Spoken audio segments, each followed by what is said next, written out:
May ilaw na ang ating bahay kubo. Let there be light, bang! Marami akong nakasama ngayon kaya masaya kasi may mga namayani. Kaya natapos natin ang upuan at ang linya ng ilaw. Hindi pa tapos na tapos pero nagawa naman naming mag-relax at mag-enjoy kahit paano pagkatapos. Ang sarap palang maghapunan at mag-inuman dito sa gabi ba? Kasama ko ang aking mga pamangkin dito sa bagong farm. Anong tindi sumigaw ka? Sila ang kasama ko ngayon dito para mag-project ng konti. Konti nga ba?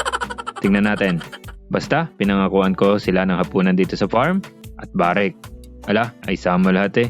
Anyway, ang plano, tapusin ang upuan at maglinya ng outlet ng mga ilaw. Kaya ang isang team nagpatpat at ang isang team naman ay tinuloy na ang frame ng upuan. Yan na naman ay walang plano. Siyempre, as usual. Wala namang bago dyan eh.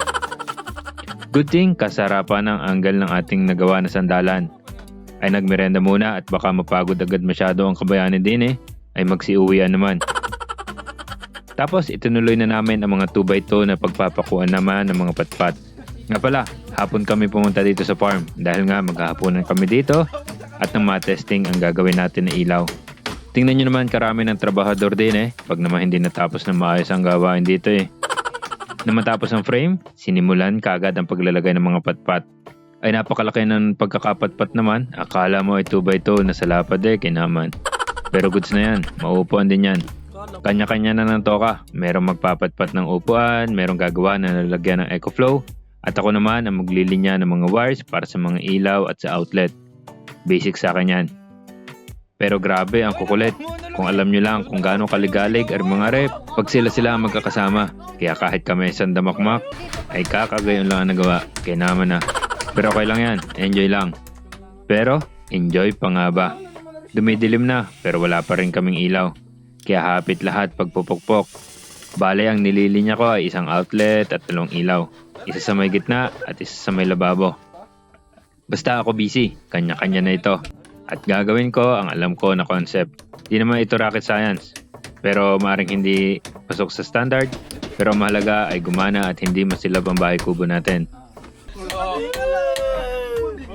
At ito na nga, nagsimula na kami magpanik nung nagsimula na rin kami gumamit ng ilaw.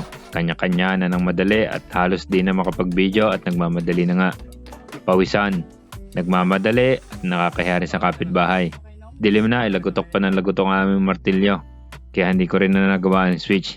Dinirect ko na lang muna ang connection ng mga ilaw. Let there be light, bang!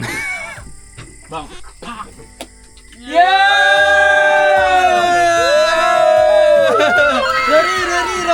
Kinabit ko na rin ang nabuhay na kusa na solar string light dahil nga inabot na kami ng dilim. Sa gilid ko inilagay. Napakaganda. Very aesthetic.